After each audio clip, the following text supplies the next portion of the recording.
Para quem não me conhece ainda, meu nome é Sandra Silk. Eu atualmente trabalho na TIS, uma empresa de desenvolvimento de softwares com foco em OCR, em extração de dados. Mas atualmente como gerente comercial, mas já atuei na parte de pré-vendas e sempre voltada e focada na linha de comercial mesmo do projeto. Eu tenho uma experiência de mais de 18 anos na área, trabalhei em empresas como a Fujitsu, Lexmark, Kodak, Kofax e atualmente na TIS. A minha formação é em marketing, em termos do nosso segmento, eu sou CDA Plus, acho que é importante para que todos saibam de onde eu tirei as informações para preparar a apresentação que nós vamos assistir hoje.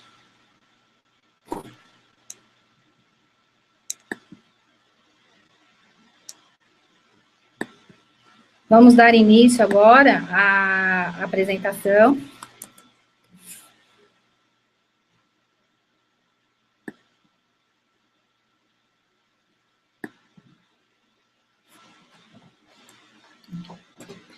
Bom, nós vamos falar então sobre as etapas para uma pré-venda de sucesso. A nossa agenda, eu vou cobrir alguns pontos que, na minha experiência, são muito importantes e que são relevantes durante um processo de pré-vendas. Primeiro, onde e como buscar informações sobre o mercado do seu cliente, definir os objetivos e escopo do projeto, análise de requisitos, mapear a situação atual, elaborar a situação proposta, utilizar as melhores práticas de mercado, um brainstorming aqui, e como gerar uma proposta vencedora. Dando início ao primeiro item, como e onde buscar as informações sobre o mercado do seu cliente. Bom, hoje nós temos acesso a muitas informações, e assim, muitas vezes, por falta de tempo e por falta de atenção, nós não nos preparamos devidamente para uma reunião.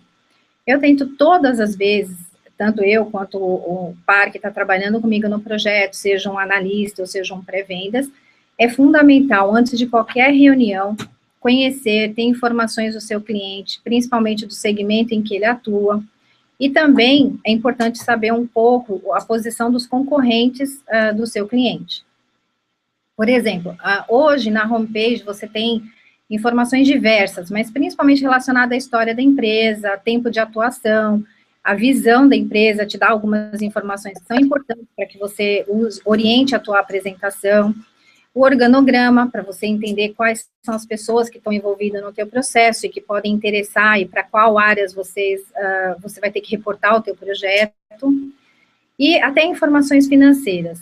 Essas informações, elas estão disponíveis, são públicas, lógico, tem muitos sites que são completos e tem sites que têm menos ali informações, mas são coisas que nós conseguimos buscar, inclusive, não só, no caso, na homepage da empresa, mas em sites que sejam ligados ao mercado, ao ramo de atividade do teu cliente. Por exemplo, a Febraban, no caso de bancos, a Anatel, no caso de telecom, para saúde, enfim, para qualquer segmento que o teu cliente atue. Por exemplo, algumas informações só que você consegue, que eu uso bastante, se a empresa é uma multinacional, é muito importante entender se ela trabalha de uma forma global ou se ela tem uma atuação local, se isso vai dificultar ou facilitar o teu processo, porque muitas vezes se a empresa ela é multinacional, você tem que passar por um processo de homologação, validação, aprovação de projeto na PIS. Então, muitas vezes a gente acaba fazendo um projeto local e que isso pode se repetir, expandir para outras filiais, outros locais, mas muitas vezes você investe um tempo no cliente, e quando você vai entender qual é o organograma, qual a parte de decisão da empresa, a empresa, ela tem uma estrutura em que você tem que homologar fora, e nem sempre as empresas deixam outras empresas locais participarem do processo. Você consegue checar, por exemplo, até dentro do balanço da empresa, se a empresa, se isso, lógico, tiver público, tiver no site, normalmente está, se a empresa ela é mais propensa a investir, ou seja, a comprar, ou a contratar serviço. né? Então, quer dizer, são informações que estão ali disponíveis e que é importante você entrar, consultar, se preparar para a sua reunião ser muito mais efetiva. Definir o escopo e o objetivo do projeto. Aqui eu vou falar um pouco das reuniões mesmo, né, das entrevistas que você vai participar para fazer entendimento da necessidade. Durante as reuniões, é importante mapear a forma de trabalho atual, preparar questionários e guiar para estruturar a sua entrevista com os usuários. Quer dizer, como uma segunda fase, normalmente você tem uma reunião inicial, onde você vai entender o escopo, e em seguida você vai entrar num momento de assessment mesmo. Nesse momento, é importante que você tenha em mente, que você tenha estruturado alguns questionários, baseado, lógico, nas premissas do projeto, para que a sua visita, a sua entrevista com os usuários, ela seja muito mais eficiente e orientada também, né? Falar um pouco das tendências, implicações, possibilidades e soluções, né? Que são que nós temos que olhar e entender um pouco, não só a empresa do teu cliente, mas também a tendência de mercado, quais são as implicações, possibilidades e quais são as soluções que você, como fornecedor, pode prover para o teu cliente. Entender quem são os concorrentes é muito importante também, porque dali você consegue entender a posição do teu cliente e o quanto o teu projeto é importante para esse cliente, o momento que ele está, a estrutura que ele tem, enfim, para nivelar um pouco e poder agregar mais valor à tua proposta. Quais são os anseios dos clientes? Aí sejam internos e externos, né? Eu falei muito de projetos que você vai trabalhar um projeto que é para o cliente do teu cliente, ou seja, você entender o mercado do teu cliente. Mas muitas vezes nós vamos trabalhar e mapear e entender de processos que são internos. Então, são processos, por exemplo, da área de recursos humanos, da área de contabilidade, com notas fiscais, enfim, são várias áreas e várias possibilidades que nós temos no nosso mercado de estar atuando e de estar atendendo os clientes, né? Eu coloquei aqui só alguns exemplos muito simples de questionários, né, de exemplos de questionários para você se preparar, o quanto você tem que se preparar, na verdade, para começar a fazer o seu assessment.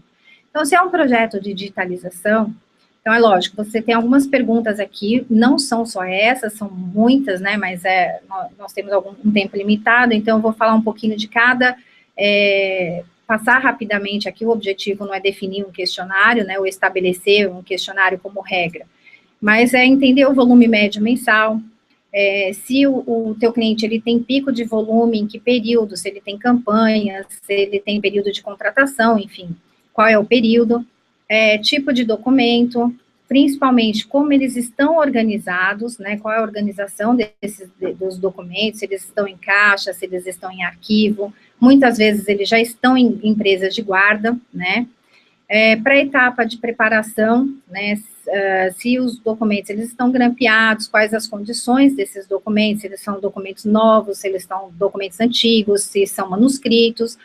E quando você entra na etapa de digitalização, já ali tentar definir algumas premissas, né, assim, definir a resolução que você vai fazer a sua digitalização, se você pode digitalizar preto e branco ou tem que ser colorido. E na parte de indexação dos documentos, normalmente quando nós perguntamos para os clientes como você quer buscar suas informações, seu documento, e ele vai dizer para a gente 10 campos, 20 campos, eu quero buscar pelo nome do cliente, eu quero buscar pelo CPF, pela filiação, enfim, vai dar vários campos. Na verdade, quanto mais nós conseguimos restringir, no momento que você está questionando se você vai com isso estruturado, você já consegue mostrar para o teu cliente o quanto é importante restringir os campos que você vai usar para fazer a indexação, porque você tem muito mais ganho no teu projeto e fica muito mais eficiente, porque se houver uma alteração no futuro, do tipo de documento, do tipo de ficha, enfim, você não está limitando a tua capacidade da tua ferramenta, enfim, que você vai estar usando. E se o cliente tem alguma base de dados para estar confrontando as informações dessa etapa de indexação, né? Como eu disse, são só exemplos, tá? Eu tentei elencar aqui as principais perguntas, coisas que são importantes num processo de pré-vendas, quando você já entra num processo de entrevista com os usuários, tá? Aqui é um questionário inicial para um projeto de workflow. Então, assim, quais são os tipos de documento? Se são dossiês de funcionários, quais são os documentos que compõem esse dossiê de funcionário, por exemplo, documento pessoal, comprovante de residência, atestado médico, todos os documentos que compõem o dossiê. Se é um processo de nota fiscal, quais são, se vem dentro da nota fiscal, quais são os documentos, se vem alguma coisa, por exemplo, a ordem de compra, o pedido, se vem alguma informação, ou até processos externos, que são processos como processo de crédito, abertura de contas. Alguns clientes que nós vamos prospectar e que você tem a oportunidade de implementar uma solução de workflow, ele já tem e-mail eletrônico, ele já tem digitalizado os documentos. Às vezes não, né? Ou seja, se ele já tem parte dos documentos digitalizados, se ele tem qual é o formato e o sistema onde está armazenado, como ele hoje faz a pesquisa, aí tanto faz se ele está digitalizado ou se é em papel, se é em arquivo, qual é o critério, a forma de armazenamento, quais são os índices que ele recupera essas informações, esses documentos, a mesma coisa, volume diário, se ele tem período de pico, né? Se os documentos estão centralizados ou descentralizados, né? Por exemplo, se você tem uma empresa, uma indústria qualquer, que você vai fazer a parte de RH, e os dossiês estão alocados em cada filial, não está num RH centralizado, qual é a forma que hoje ele faz esse envio, se ele usa malote, se ele manda via correio, ou se fica lá descentralizado. Se os documentos podem sair da empresa, porque se o cliente tiver um legado, é importante saber essa informação, porque você pode retirar os documentos e digitalizar isso na tua empresa, no teu BPO. Se o fluxo a ser automatizado, né, qual é o fluxo, né, e se esse fluxo atualmente está em papel, ou se ele é digital, e qual o processo macro a ser automatizado. Então, aqui, nesse questionário, logicamente, não é possível, nesse momento ainda, mapear cada atividade, suas regras e tudo. Mas você já consegue, na entrevista, estruturando o que você vai perguntar, tirar algumas informações relacionadas a uma visão global, a uma visão macro do processo, tá? Esse é o objetivo nesse momento. Quais as áreas envolvidas nos fluxos? Normalmente, quando nós vamos olhar, por exemplo, uma área de notas fiscais, né?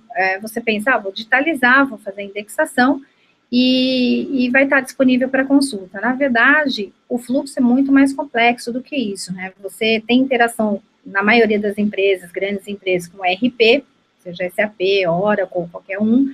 Lá vão ter as informações cadastrais do fornecedor, lá vão ter dados como, por exemplo, para qual atividade, ramo de atividade aquela empresa é cadastrada para fornecer, impostos, enfim, uma série de informações e que tem interações em várias fases ali do projeto com outras áreas, com a área contábil, com a área de compras, com a área de contratos, com a área de fiscal, enfim. Qual é a participação dentro do fluxo de outras áreas que não a que você está mapeando, né? O SLA de cada atividade, porque com o SLA de cada atividade, nós podemos aí já definir e começar a olhar para quais são os principais benefícios de implementar uma ferramenta, quantas pessoas estão envolvidas no fluxo e nas atividades. Essa informação, normalmente, assim, quase todos os clientes que nós vamos trabalhar, principalmente, lógico, com foco no nosso segmento, na nossa área de ECM, BPM, o cliente, ele quer informação, olha, quantas pessoas eu vou tirar, né, da atividade, porque quantas pessoas eu vou eliminar, qual o ganho que eu tenho em número de pessoas. E esse é uma barreira que nós enfrentamos, porque quando você vai fazer entrevista com os usuários, normalmente os usuários são aqueles que provavelmente vão mudar de atividade, ou vão sair daquela atividade, né, então tem uma certa resistência. E o que eu costumo dizer é que, na verdade, ele não vai perder, não vai ter perda. Na verdade, ele vai mudar e vai ter uma qualificação na atividade. Ele não vai ser mais um funcionário que vai receber o documento, vai olhar, vai conferir visualmente, bater um carimbo e passar para outra mão, mas vai ser um funcionário que vai conseguir ser capaz estão com todos os impostos corretos, se não está aí numa base de dados e checar, então ele vai ser um analista dentro do processo e não mais um operador dentro do processo.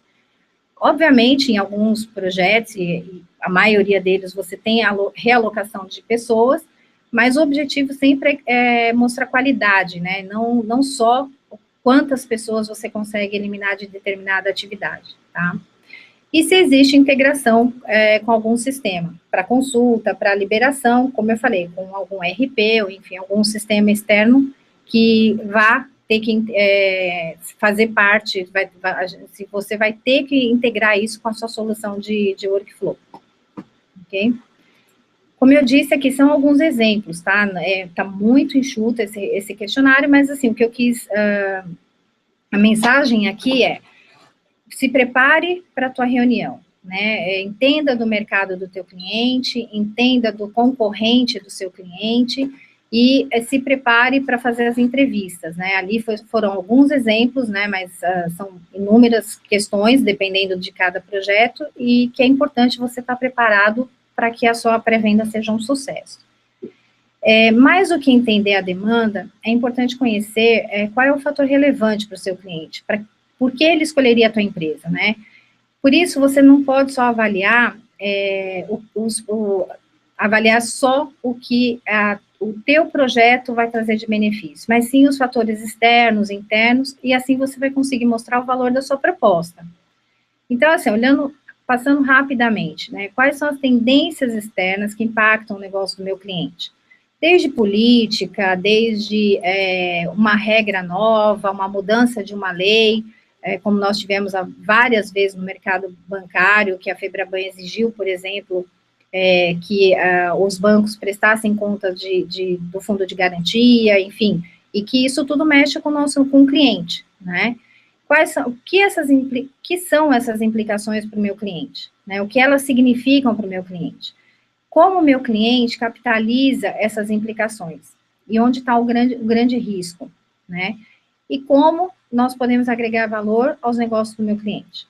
Então, quer dizer, aqui reforçando, não olhe só o projeto, só o pedaço que você está avaliando ou que você está mapeando dentro do seu cliente.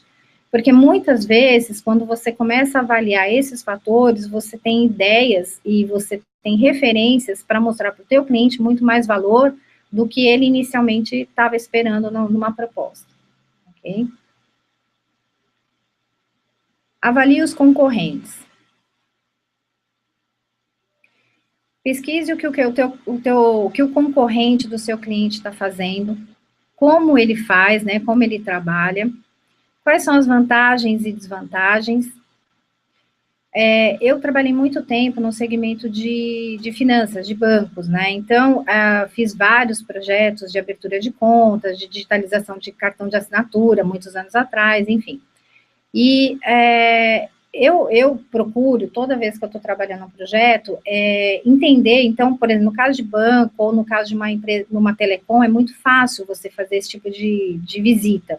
Então, eu vou no banco, falo, quero abrir uma conta, e tento entender qual é o processo, quais são as exigências documentais, o que eles vão me pedir, se eles vão tirar cópia, se eles vão pedir que eu leve a cópia, se eles já digitalizam, qual tipo de equipamento que eles usam, quanto tempo eles vão abrir a minha conta, enfim, quais são as ofertas, tudo isso é possível você fazer quando, lógico, são clientes que, como bancos, como varejo, ou como hospital, né, até na área de saúde também é muito fácil a gente avaliar isso, né, então, assim, realmente tentar se envolver o máximo possível para entender e aí, naquele concorrente do meu cliente, o que eu percebi de melhor e o que ele tem de pior.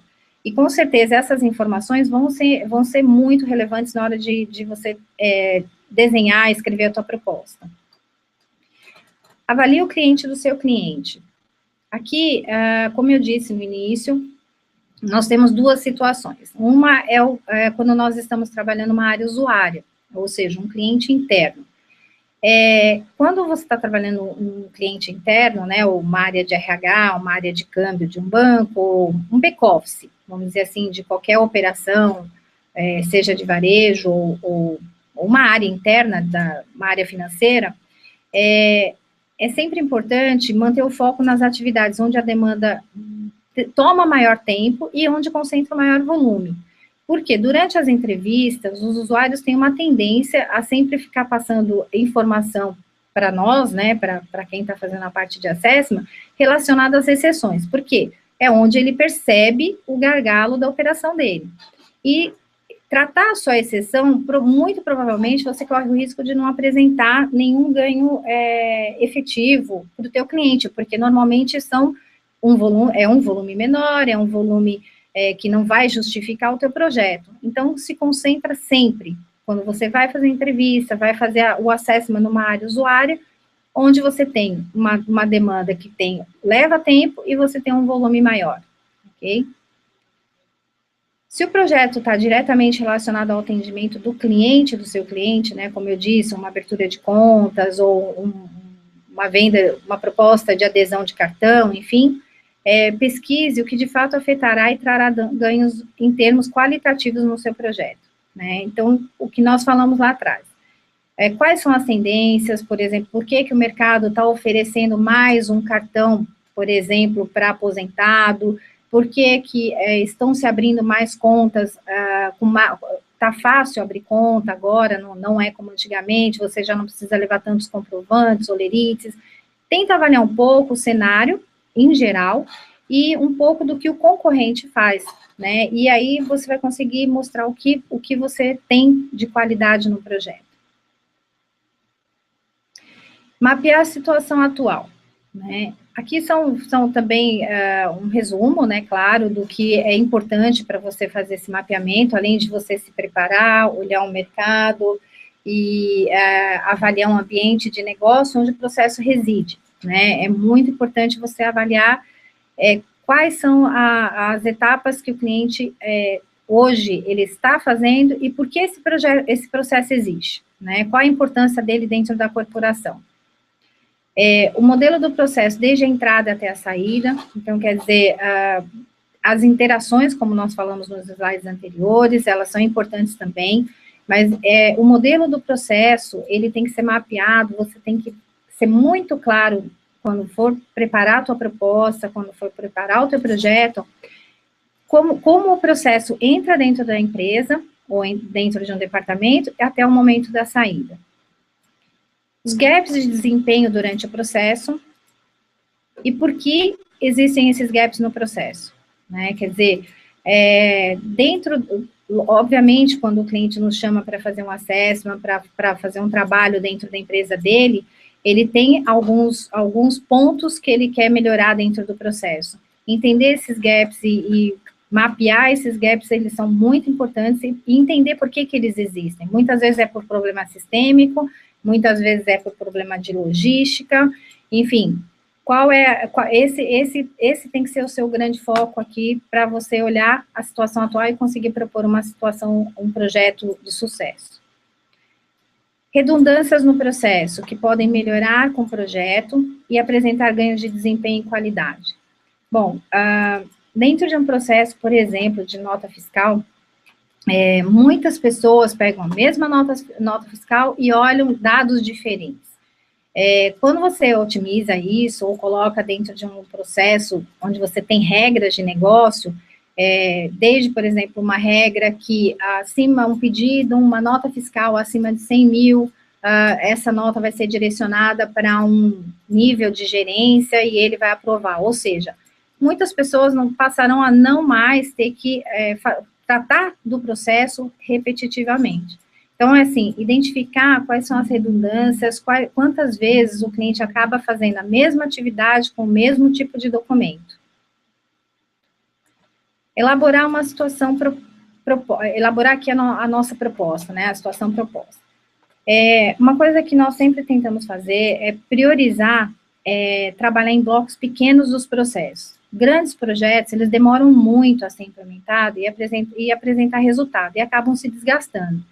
É normal nós irmos em clientes e os clientes falarem, eu vou comprar uma ferramenta corporativa, vou adotar uma ferramenta corporativa. Vira um projeto sem fim, e na verdade você não consegue apresentar resultado rápido e acaba desgastando o projeto. Então, é importante priorizar, trabalhar, mesmo que o cliente adote uma ferramenta corporativa, mas você trabalhar em blocos, em departamentos ou em áreas que você consiga colocar começo e fim no projeto, né? Porque assim ele vai perceber o resultado e vai ter essa percepção rapidamente para poder partir para um outro departamento, ok? Envolver as pessoas-chave que mais entendam do processo, isso na segunda reunião que você faça no cliente, você consegue perceber qual é aquela pessoa que ela entende do fluxo todo, qual é a pessoa que já trabalhou em várias etapas do processo. Então, envolver essas pessoas é fundamental para ter sucesso. Criar uma visão de futuro cheia de entusiasmo, algo que todos queiram atingir. Isso é um ponto importante, parece assim que é marketing, enfim, mas assim, se você está num cliente fazendo um projeto que as pessoas que estão te dando as informações, elas não buscam, não têm o mesmo objetivo, é muito difícil você ter um resultado positivo. Quando você for apresentar a tua proposta, ou você for fazer um brainstorming com eles, com certeza, eles vão ficar colocando coisas negativas. Então, assim, desde o início do processo, você demonstrar que você conhece o mercado, que você está ali para melhorar o processo, e que você entende da concorrência, entende por que ele faz daquela forma e quais são os ganhos que ele vai ter, com certeza você vai envolver o time a teu favor. Não pense em restrições, pense em como deve ser o processo. Aqui, normalmente, quando nós mapeamos nós estamos fazendo um assessment, por exemplo, vou citar aqui uma rede de lojas, aí você identifica que, ok, eu quero colocar, por exemplo, a captura na ponta, e eu faço o processo tudo para a central, para a matriz, e eu vou transmitir, só que o cliente não tem link, ou o cliente ele não tem scanner, ele não tem rede local. Assim, não pensa nesse tipo de restrição. O importante é, quando você vê esse tipo de limitação, você conhece esse tipo de limitação, é você dizer para o teu cliente assim, olha, eu vou começar centralizado, eu vou resolver o teu problema que hoje é em papel, na sua matriz, no ponto central, mas, como segunda etapa, nós podemos colocar um scanner e fazer essa transmissão, e você vai economizar com a logística, ou você vai economizar com uma lote, e vai ter ganho no seu SLA perante o teu cliente. Ou posso colocar tablet, posso colocar smartphones com seus vendedores, eles vão fazer a captação do cliente. Enfim, tenta não pensar nas restrições, mas pensa como deve ser, qual é o melhor mundo dentro do teu processo, né? Não limita o teu processo por conta das restrições do cliente, né? Define indicadores de desempenho para o processo.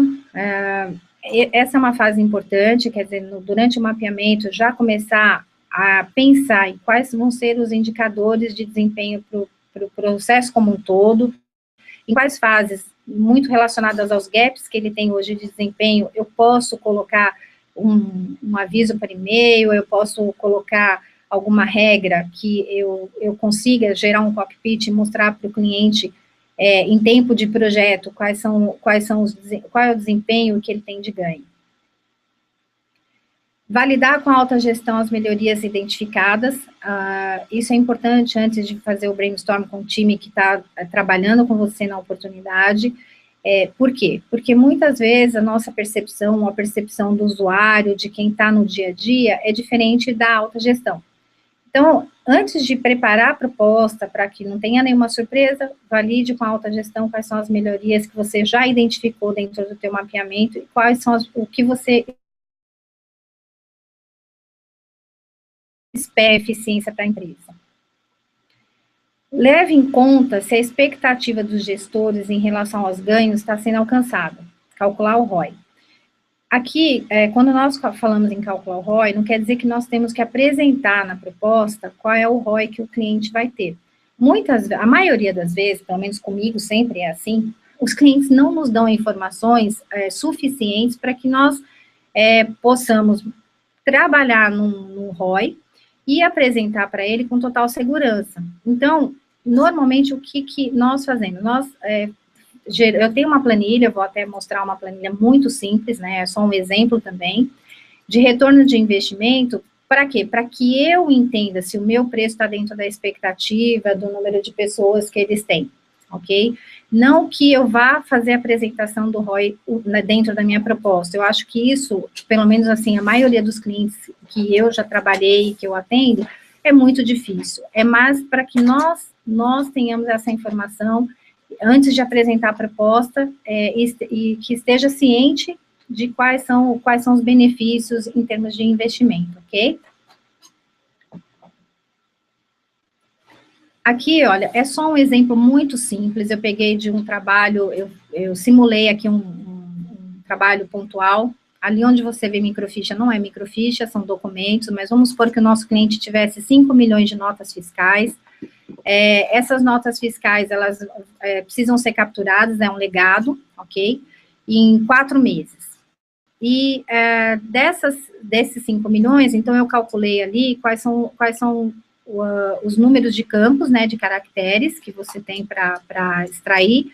Então, vamos supor, a gente já sabe que o número da nota fiscal são 6 caracteres, que o CNPJ são 14. Enfim, ali uma somatória, são 28 campos, né? Aí a ferramenta de OCR que eu testei, ela reconhece 80% desses caracteres, ok? Então, se o cliente fosse montar uma operação manual, eu sei que ele teria que ter 560 pessoas, ok? Usando o OCR, considerando que o OCR vai reconhecer 80% dos campos, ele vai ter que ter 56 pessoas. Essa conta, tá, aqui é um exemplo muito simples, de uma aplicação muito simples, mas eu tenho vários exemplos de planilhas de retorno, né, de investimento. Considerando que um operador, um digitador, né, vai trabalhar em torno de 6 horas, a gente chega a um valor, um custo de um digitador, eu coloquei ali, eu considerei um custo de 1.980, um salário de uns R$900, ali você chega no valor que você apresenta de ganho para o teu cliente, né, em 1 mês e em 4 meses. Então, isso, gente, não é para que eu use essa planilha para mostrar para o cliente, mas para que eu tenha essa informação na hora que eu vou compor o meu custo. Então, eu já sei que o meu preço vai ser 8 centavos por página, o preço da ferramenta, né, do software, e que eu vou dar um ganho para o cliente vou reduzir o investimento dele em 4 vezes, ok? Se ele fosse contratar pessoas para fazer esse tipo de trabalho manual. Como eu disse, aqui é um exemplo, né, não é uma aplicação, infelizmente a gente não tem esse tipo de cliente todo dia, né, quem dera fosse simples assim. Um brainstorming. Quando nós procuramos sempre fazer uma apresentação antes de montar um brainstorm, montar uma reunião, antes de apresentar a proposta técnica. Por quê? Porque essa é a oportunidade que você tem de validar o que você levantou e confrontar com a expectativa do cliente, ok? Então, assim, normalmente eu faço isso em forma de slide, né, para provocar a reunião, né, para dar um suporte para a reunião. O objetivo não é ficar massacrando o cliente com informação, mas sim fazer com que ele nos dê mais informações. Mostrar em gráfico, tendência, esse tipo de coisa, informações relacionadas à indústria é legal, porque estimula também que ele te dê informações de um desejo, de uma vontade, de alguma coisa que ele ainda não sinalizou durante o processo do assessment. Essa não é uma apresentação, então, assim, não é para você gastar e montar 20, 30 slides, como eu falei, é para você provocar o diálogo entre você e o teu cliente, ok? A sugestão do formato dessa apresentação, aqui a gente está falando de um brainstorm, ok? Não é de uma proposta. Então, assim, é você mostrar a tua empresa, falar um pouco das tendências, mostrar a credibilidade da tua empresa, como que você vai despertar interesse e a curiosidade do cliente, colocar algumas implicações para isso, porque aí ele vai poder falar um pouco do que ele tem em termos de expectativa, provoque uma descrição do negócio, das oportunidades potencial à sua disposição. Então, assim, fazer com que ele fale quais são as ansiedades dele, né? E aqui, em termos de solução, é colocar um sumário em alto nível do que tem disponível e quais são os potenciais resultados que você consegue prover para o teu cliente. Mostrar a credibilidade da tua empresa, experiência, resultado, então mencionar algum case ou alguma experiência parecida, seja fora do Brasil ou dentro do país, é importante, e provocar quais são os próximos passos, ou seja, validar com ele tudo o que você fez em termos de assessment, numa apresentação muito breve, para que se tenha uma discussão, não seja só uma apresentação, e, para isso, gerar uma proposta para o teu cliente. A proposta, aqui também, lógico, é uma sugestão, né, mas, normalmente, eu sigo esse roteiro, né, uma breve apresentação da sua empresa, nada que seja mais do que 6, 7 linhas, um sumário executivo, onde você coloque ali quais são os objetivos, quais são o objetivo da tua proposta, o que você viu de benefício, o que você pode prover para a empresa.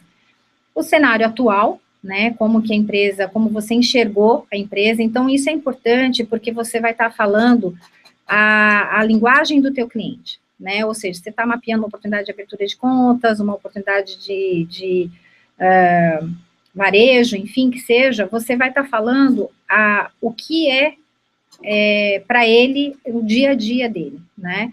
Então, é importante que essa apresentação, essa proposta, ela seja tão simples que qualquer pessoa que não esteja envolvida no teu projeto, no teu processo, ela lê essa proposta e ela entenda o que você está querendo prover para o teu cliente, ok?